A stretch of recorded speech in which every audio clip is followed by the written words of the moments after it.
มันรีวิวยิงเป้าเนาะตัวK2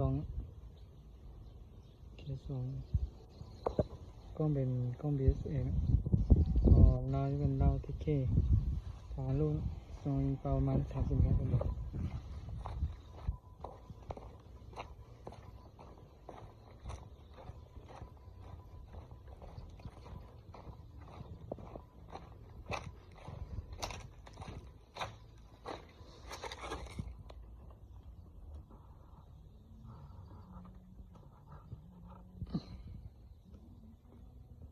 3 นิ้วโป้งนะ2 คนนี้ยิงอะไรยังคนนี้2 ยิง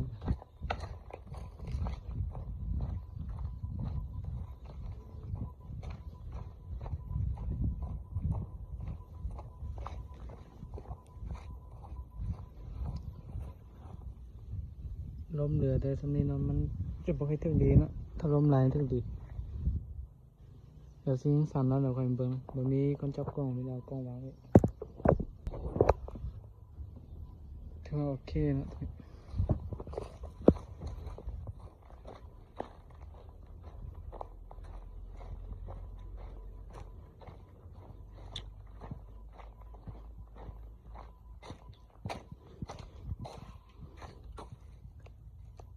3 นัดละเข้าเดียวกันนะถือว่าโอเคนะสำนี้ก็ถือว่าเข้าเดียวอันนี้ถือว่าโอเคนะสำนี้